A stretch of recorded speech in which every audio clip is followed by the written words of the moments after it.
Habíamos quedado en esta diapositiva que se ve pero muy interesante y muy buenísimo, ya que aquí se ve cómo ante la ingesta de grasas, ¿no es cierto? Las incretinas lo que favorecen es la absorción de las grasas para convertirlos en glicerol y ácidos grasos y la liberación de insulina, la regulación del glucagón, la mejor funcionalidad y acción de la insulina a nivel del músculo, del hígado y del tejido graso, que son esos los tres lugares habitualmente donde funciona la insulina. Y es por eso de que se trabajó bastante con las famosas incretinas. Entonces se vio que estas incretinas, que son estas dos que le mencioné, el péptido similar al glucagón tipo 1 y el polipéptido inhibidor gástrico, ambos producidos en el intestino, que tienen este doble efecto de estimular la producción de insulina y inhibir la producción de glucagón. Como consecuencia final, lo que se va a tener una disminución de las concentraciones sanguíneas de glucosa, ¿cierto? Entonces, wow, fantástico, regulo las concentraciones de glucosa. Pero ¿qué pasa si yo sigo produciendo más incretinas? Voy a mantenerlo más bajo la glicemia y puedo entrar en hipoglucemia, ¿cierto? Es entonces que hay alguien que tiene que regular a esa, a esa secreción de insulina y entonces ahí está el famoso DPP4, el inhibidor. Son los inhibidores de la dipeptidilpeptidasa 4. Esta enzima lo que hace es inactivar a las incretinas. Y al inactivarlas a las incretinas, pues entonces deja de liberarse incretina, ya que aparentemente se regularon las concentraciones de glucosa. Esto ocurre en situaciones fisiológicas normales en una persona que no tiene diabetes, ¿cierto? Esto es lo normal, lo habitual.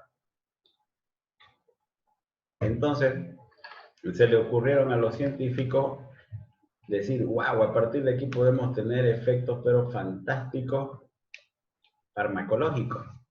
Entonces tenemos dos situaciones. O agarramos y formamos medicamentos incretinimiméticos, significa medicamentos que simulen la acción de las incretinas y por lo tanto van a tener todo este circuito, ¿cierto?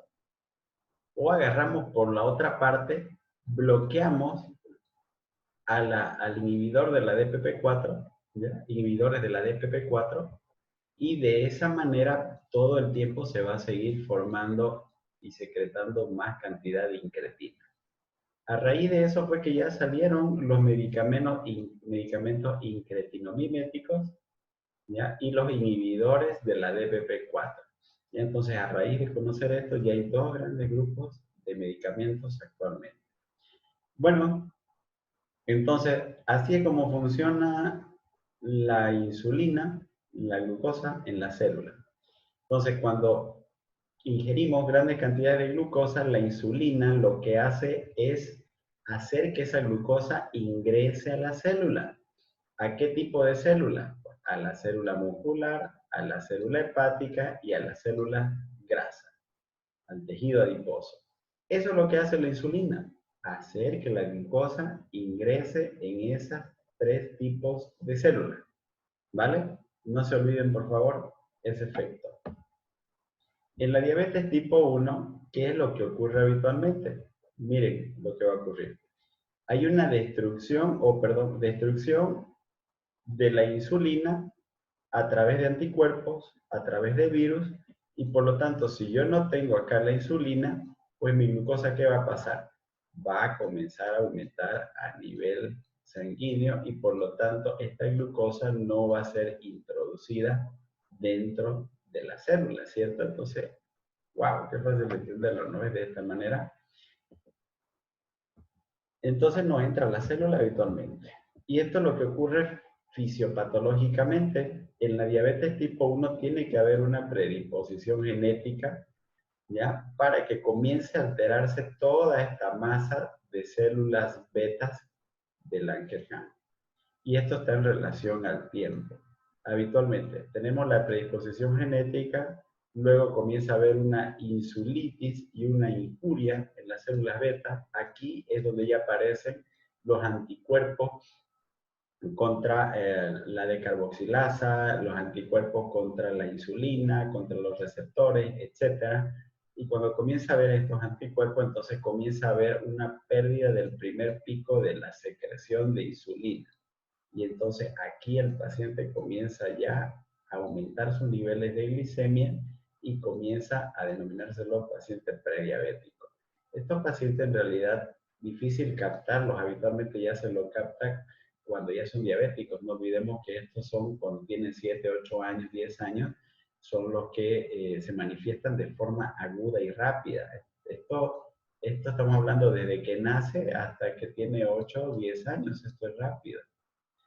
Y entonces luego de la prediabetes ya entra fácilmente al pico de diabetes. La cantidad de masa de células beta, miren cuánto es, pues nada, entonces no hay producción de insulina. Entonces, la diabetes tipo 1 es autoinmune, enfermedad autoinmune, órgano específico, T dependiente, poligénica, restringida principalmente por los complejos mayores de histocompatibilidad.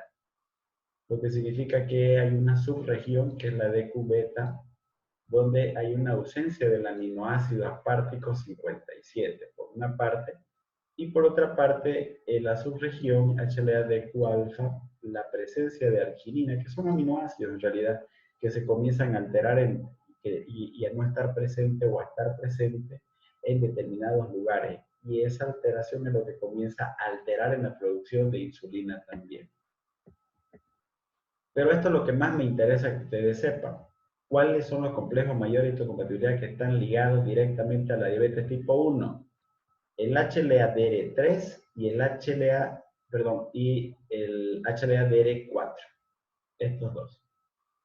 El HLA-DR3 y el HLA-DR4. No se olviden esos dos, por favor, porque estos dos suelen estar presentes también en otras enfermedades autoinmunes. ¿Cuál es otra enfermedad autoinmune? La tiroiditis de Hashimoto, en la anemia hemolítica, suele estar en el Addison, en el vitiligo, etc. Y entonces comparten estos mismos complejos mayores de histocompatibilidad. De ahí una frase que dice, donde existe una enfermedad autoinmune, hay que buscar una segunda enfermedad autoinmune. ¿Ok? Habitualmente no van solos. Y estas alteraciones ya de los complejos mayores de histocompatibilidad se encuentran en el cromosoma 6. Ya, entonces no se olviden, 95% de los diabéticos tipo 1 presentan el DR3 y o el DR4, comparado con el 50% de la población no diabética. Ahora, miren este otro detalle. Tenemos también un HLA protector, y es el DR2. Significa que los que tienen el DR2 están protegidos de tener diabetes tipo 1. ¿Qué quiere decir eso? Que todos nosotros tenemos el DR2, por eso no tenemos diabetes tipo 1. ¿Ya? Entonces, esa es la aclaración. Ahora, los que no tienen el DR2, entonces quedan expuestos a tener diabetes tipo 1. Esa es la figura. Ahora, ¿cuáles son los autoantígenos en la diabetes tipo 1? Los antígenos contra la insulina, que son los anticuerpos anti-islote, los de carboxilasa del ácido glutámico, que es el GADA, con otras aminoácidos como la tirosina fosfatasa o el transportador del zinc, ¿ya? T8, ¿listo? Entonces, y se han hecho estudios para ver cuáles son los anticuerpos más frecuentes, para solicitarlos y poder hacer un diagnóstico más precoz. Entonces, los autoanticuerpos, los que están principalmente presentes, son los tipo IgG, producidos por los linfocitos B. Los anticuerpos anti-islotes están presentes en el 70 al 80% de los casos al inicio de la enfermedad. Eso es importante conocerlo. Los anticuerpos antidecarboxilasa del ácido glutámico entre el 60 al 80% al inicio de la enfermedad. Los anticuerpos antitirosina fosfatasa entre 45 y 75%, menos frecuente. Y los anticuerpos antiinsulina, ya 40-50% de los pacientes lo tienen en el momento del debut de diabetes mellitus. ¿Ya? Entonces, y los transportadores, anticuerpos transportadores del zinc T8, se han identificado como un nuevo blanco en la autoinmunidad del diabético tipo 1, 60% de los recién diagnosticados son positivos. Entonces, ninguno de ellos logra tener un porcentaje mayor al 75-80%, lo que significa que yo tengo que hacer suma de anticuerpos para poder recién diagnosticar esta enfermedad. Con que me salga uno negativo, no descarto totalmente que la persona no tenga diabetes tipo 1. Entonces, miren, cuando hago asociación delgada con anticuerpos anti-insulina o anti-islotes, se determina ya una sensibilidad del 90% con un valor predictivo positivo cercano al 100% para los próximos 5 años.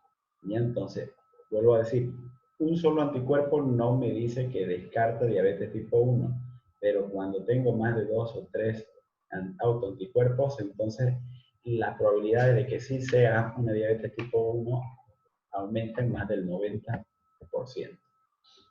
El riesgo empírico de desarrollar diabetes tipo 1 en familiares de primer grado de pacientes con diabetes tipo 1, miren, ni siquiera es tan alto. O sea, no significa que si mi mamá o papá tiene diabetes tipo 1, las probabilidades de que yo tenga es del 5 al 7%. En individuos sin familiares, menos del 1%. En niños con padres con diabetes tipo 1, 6%. En niños con madres de diabetes tipo 1, 2%. ¿Ya? Son bajas las probabilidades, pero suele estar presente. Y la idiopática, la que no se conoce la causa y que se ha estudiado autoanticuerpos, suelen ser la minoría de los diabetes tipo 1, no hay causa establecida, también son insulinopénicos con tendencia a la cetosis, sin evidencia de autoinmunidad, esa es la diferencia que les mencioné, y no hay forma de diferenciarlo clínicamente los diabéticos tipo 1 autoinmunes, simplemente que se hizo rastreo de autoanticuerpos y no salieron ninguno positivo. Hay otro tipo de diabetes que son los LADA, que son los diabéticos adultos con autoanticuerpos latentes. Esto significa que no aparecen estos en la clasificación de la ADA, son pacientes adultos no insulino requirientes en el comienzo de la enfermedad, pero con marcadores autoinmunes presentes. Miren acá la característica, son adultos, habitualmente, ¿no es cierto? Los que son bajo la base de un fenómeno autoinmune suelen aparecer al inicio de la vida, ¿no es cierto? Primeros 10 años. En este caso se los diagnostica en la etapa adulta. Y es que en realidad no son insulinos requirientes, pero sí pueden responder a la insulina parcial que se le puede administrar y luego controlar con hipoglucemiantes orales. Entonces miren acá la diferencia del diabético tipo 2 es con el fracaso secundario a los hipoglucemiantes. ¿Cómo se busca entonces un paciente LADA? Tiene edad mayor a 35 años, hay antecedentes familiares diabético tipo 1 y tiene un índice de masa corporal bajo, mediciones de anticuerpo bajo, y acá lo que me puede ayudar es ver la hormona de la insulina, que es el péptido C. Las reservas de insulina se lo determinan a través del péptido C y a través de definir el riesgo de evolución hacia la insulinodependencia. Significa que si va respondiendo poco a los hipoglucemiantes orales y requiere más dosis de insulina para su control, pues con el tiempo se vuelve ya dependiente y no requiriente. ¿Ya? En estos pacientes, el diagnóstico precoz de los diabéticos tipo 1, para diagnosticarlo se tiene que hacer un estudio genético y marcadores inmunológicos. Es la única forma de poder diagnosticar. Un niño que tiene 10 años y tiene una glicemia de 200, 300, ¿no es cierto? Antes de decir que tiene diabetes, ¿no es cierto? Tipo 1, tendré que hacer inmunofenotipificación, encontrar los complejos medio de histocompatibilidad o el HLA-DR3 o el DR4, o la ausencia del DR2, y buscar estos autoanticuerpos, antiinsulina, los GADA, antislotes, el del transportador del CINT8 o el GADA, que ya lo mencioné. Y se evalúa la reserva pancreática de insulina no a través del mismo nombre, no a través de la dosificación de insulina, sino a través de la reserva de la prohormona de la insulina, que es el péptido C. y se hacen pruebas con glucagón para ver si hay respuesta a la producción.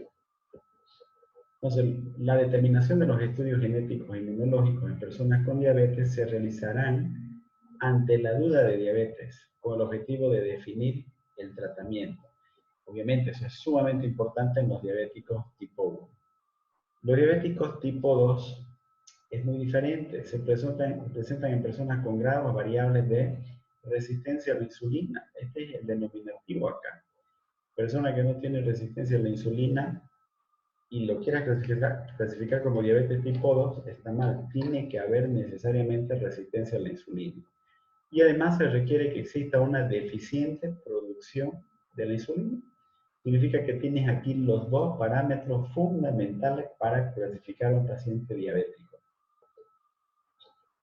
La suma de resistencia a la insulina con, una falla en la producción de células beta con consiguiente disminución en la producción de insulina que acarrea resistencia a la insulina, es diabetes mellitus tipo 2 hasta que no se demuestre lo contrario.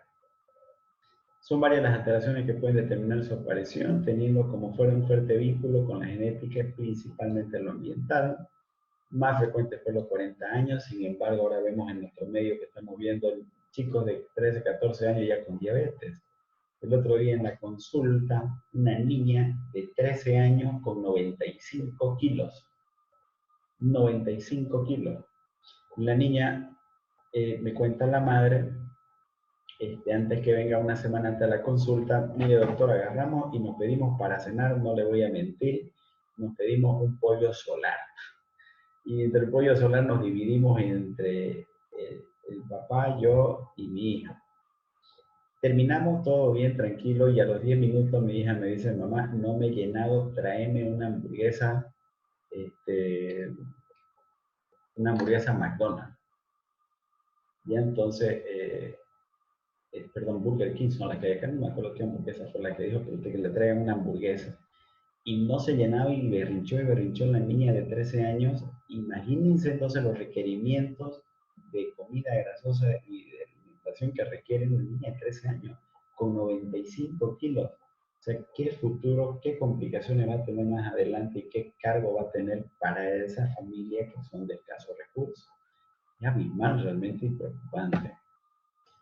La proporción relativa de diabéticos tipo 1 y tipo 2, como les mencioné, 95% son diabéticos tipo 2. La historia natural de los diabéticos tipo 2 es esta habitualmente. Y habitualmente, a ver, cuando tú agarras, por ejemplo, hoy día haces el diagnóstico de una persona de diabetes tipo 2 porque reúnes hoy día todos los criterios, no significa que esa persona desde hoy es que tiene diabetes. Entonces, ¿cuánto tiempo atrás ya se cree o se sabe de que ha venido desarrollando diabetes esa persona, pero que tú recién te estás dando cuenta? Entonces, se dice que aproximadamente 5 años atrás, esa persona ya comenzó a desarrollar diabetes antes de que tú la diagnostiques. ¿Ok? Entonces, wow, o sea, esos datos, pero tienes que tenerlos igual súper claros porque eso te va a ayudar a saber en relación a las complicaciones crónicas que puedas tener y el tiempo de evolución de la enfermedad. Entonces, todo pasa entonces por una persona que tiene una glicemia normal, que posteriormente hace una intolerancia oral a la glucosa o prediabetes y finalmente se vuelve diabetes. Primero no tienes nada de resistencia a insulina, luego tu secreción de insulina está toda correcta, tu glicemia postprandial es normal, tu glicemia en ayuno es totalmente normal. Pero resulta que a medida que vas aumentando tus niveles de glicemia en tu cuerpo, vas aumentando de peso, pues entonces comienzas a tener resistencia a la insulina y comienza a aparecer intolerancias a la glucosa. Entonces, en ese momento, ¿no es cierto? Inicialmente tu insulina comienza a aumentar. ¿Listo? Comienza a aumentar tus niveles de insulina con el afán de regular tus concentraciones de glucosa. Posteriormente, tus glicemias postprandiales, ¿no es cierto?, comienzan a desregularse, comienzan a aumentar. En relación a la secreción de insulina, inicialmente tienes picos elevados de insulina, pero posteriormente, cuando se agota tu mecanismo de defensa y todo el tiempo haces cargas explosivas de insulina, lo sometes a alta secreción de insulina en vista de que consumen altas cantidades de carbohidratos y de grasas, pues se agota tu producción y comienza a caer. Y cuando comienza a caer tu secreción de insulina, pues comienzas a tener mayor resistencia a insulina, mayores niveles de glicemia postprandial y tus glicemias en ayunas comienzan a hacerse más elevadas frecuentemente. Entonces pasamos por todos estos periodos en los que inicialmente hay aumento en la resistencia, con hiperinsulinemia inicialmente y falla de la célula beta, con una tolerancia oral a la glucosa anormal, ¿no es cierto? Posteriormente con una intolerancia a la glucosa y finalmente con una hiperglicemia sostenida. Es todo el proceso. Entonces, si se dan cuenta, ¿qué es lo que hay en común acá? Esto de acá es lo más importante. La falla en las células beta con disminución en la producción de la insulina. Esos dos son los dos principales problemas. Entonces, si yo les pregunto, ¿cuáles son los dos defectos fundamentales de la diabetes tipo 2? Ustedes me tendrán que decir, los dos defectos fundamentales de la diabetes tipo 2 es la resistencia a la insulina más disfunción de las células beta. Entonces, la resistencia a insulina se la ve de esta manera.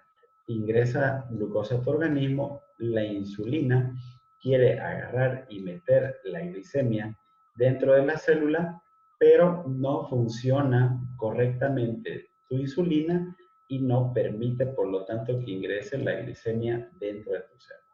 En condiciones normales debería ingresar, pero cuando ya tienes insulina o resistencia, no deja que ingrese tu glicemia dentro de la célula. Entonces, comienza esa persona a circular mayor cantidad de glucosa en sangre, comienza a aumentar de peso y tu resistencia de insulina comienza a ser más notoria. Entonces, puedes tener una base genética. Ojo, genética, no estamos hablando autoinmune. La suma de una base genética con un componente ambiental te van a llevar a una resistencia a la insulina, luego una hiperglicemia, luego resistencia a la insulina compensada, luego alteración de la tolerancia oral a la glucosa, con disfunción de la célula beta. Aquí nuevamente está mediado un componente genético y un componente ambiental. ¿Qué significa? Te sigues exponiendo sobre todo un componente ambiental, pues entonces más la disfunción de esa célula beta, con toda seguridad desarrollas diabetes tipo 2. Y ahí sí, que desde el momento que tienes diabetes tipo 2, comienzan a aumentar el riesgo de enfermedades cardiovasculares. Tu micro y macrovasculatura son los principales comunes denominadores, los que se van a afectar y van a nivel sistémico alterar su funcionalidad.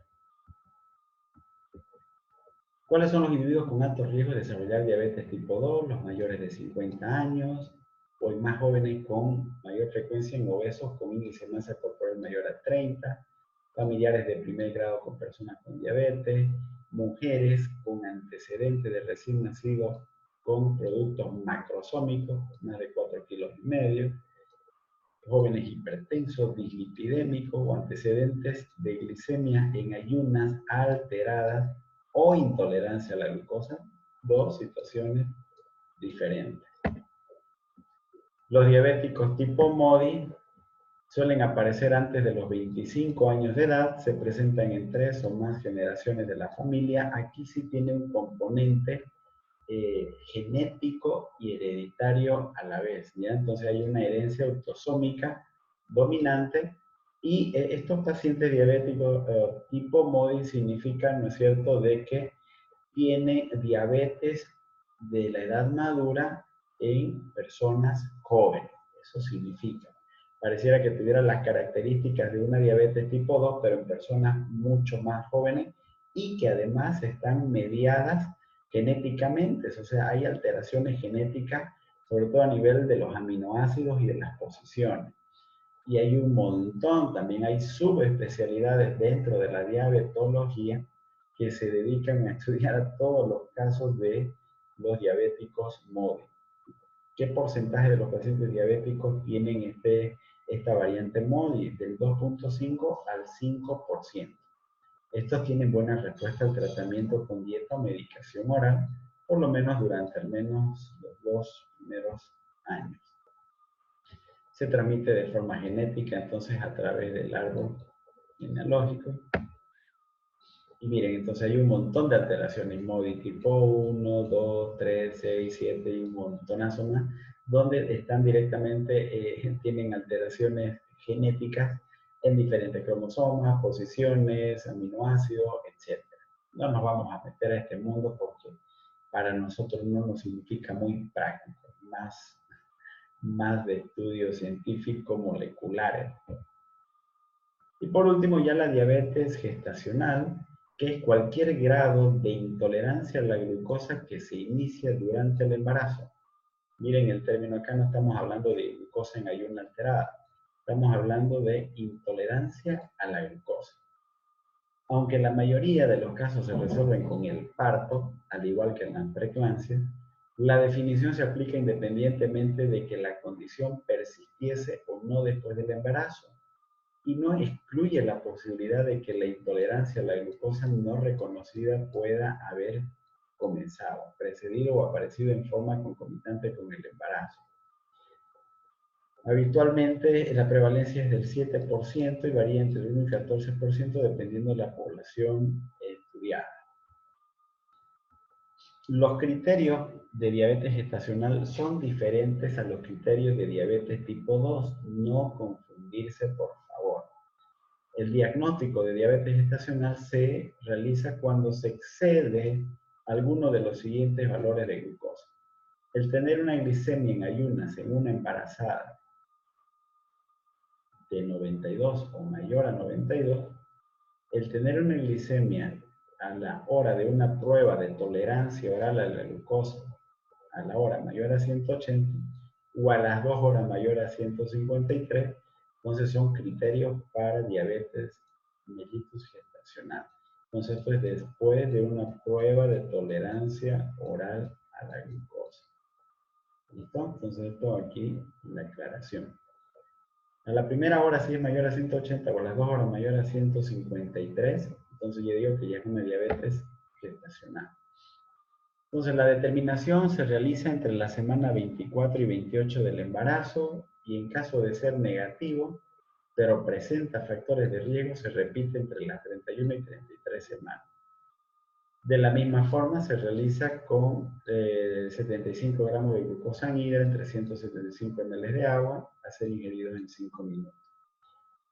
Vamos a seguir las recomendaciones nosotros de la ADA porque hay otras asociaciones, la Sociedad Americana para la Diabetes que se llama,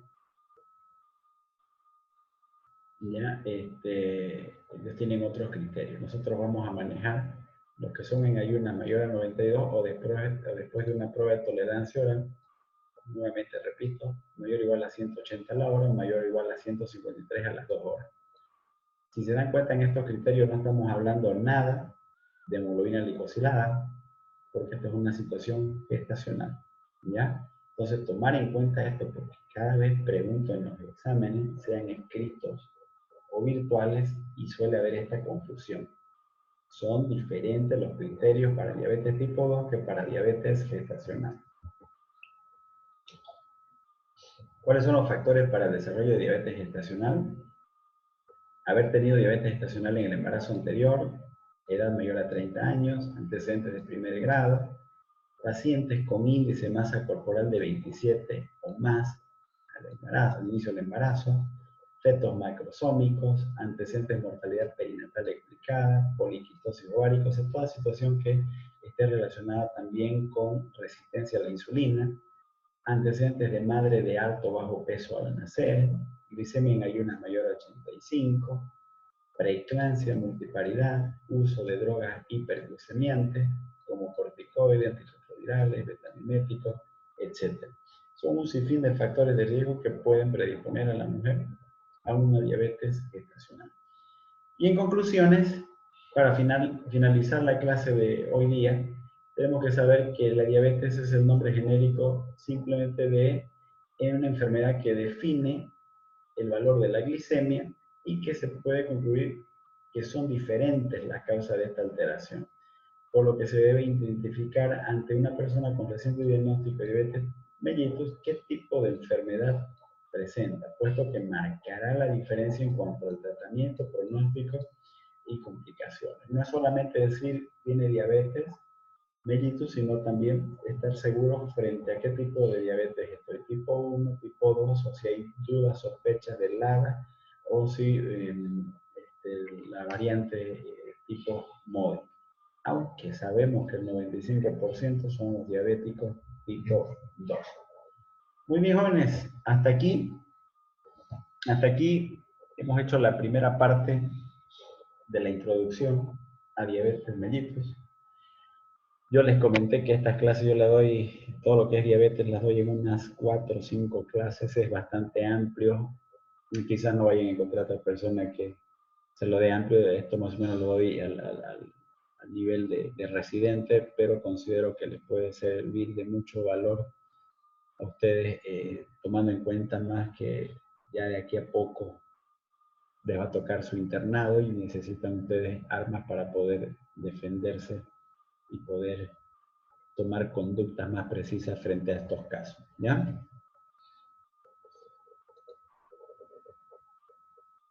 ¿Alguna pregunta, chicos, que tengan? Doctor, en caso de diabetes tipo 2, ¿puede haber personas flaquitas con la enfermedad? Claro, claro, claro que sí, sobre todo los diabéticos tipo 2 que ya tienen más de 10, 15 años de evolución y no tienes insulina y habitualmente comienzas a obtener la energía de tu organismo a través de la grasa, a través de las proteínas, ¿listo? Fundamentalmente y la persona comienza a perder más peso. ¿No es cierto? Entonces, dentro de los síntomas de la diabetes, si bien está la polifagia, la poliuria, la polidipsia, el cuarto es la pérdida de peso, que en algunos casos suele aparecer al inicio, ¿ya? Y en otros casos suele empeorar con los años. Rara vez hay un diabético que esté dializando y que sea bien gordito, ¿no es cierto? O que esté infartando y sea bien gordito. Habitualmente ya han perdido tanta masa muscular y tanto tejido adiposo, ¿no es cierto?, que suelen ser flaquitos más bien.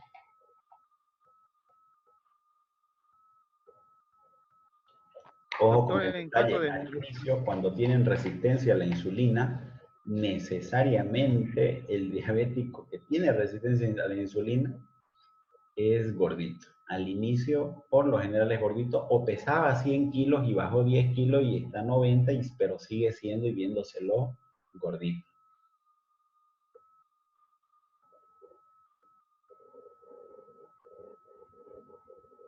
¿Alguna pregunta sobre la introducción? Porque vamos a hablar muchísimo más todavía sobre diabetes. Disculpe, doctor, la diabetes tipo 2, ¿cómo decirlo? Eh, ¿Es porque se debe a que se produce insulina deficiente o es porque los receptores ya no reconocen la insulina? No, no, pueden haber las dos situaciones. Tu organismo produce escasa cantidad de insulina, por una parte, puedes tener las dos variantes, o puedes inicialmente tener buenas cantidades de insulina, pero tu insulina es de mala calidad, no cumple su efecto como debería ser. Y cuando no cumple su efecto se llama resistencia a la acción de la insulina.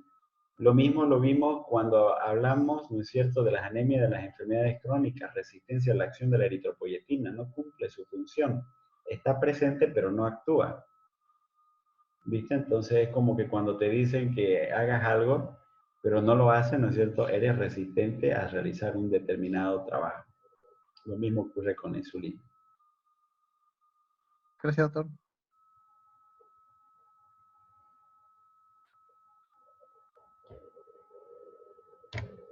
Bien. Fue un placer nuevamente compartir unas clases con ustedes y al menos verlos en fotitos por vía virtual. Esperemos a ver qué es lo que pasa con el famoso tema del rebrote. que aparentemente va a ser entre diciembre y marzo. Hay que estar atentos. Sigan ustedes fomentando las medidas de bioseguridad para que no ingrese a su casa este virus y acabe con nuestros familiares, sobre todo, ¿no? Que son los que se llevan la peor parte.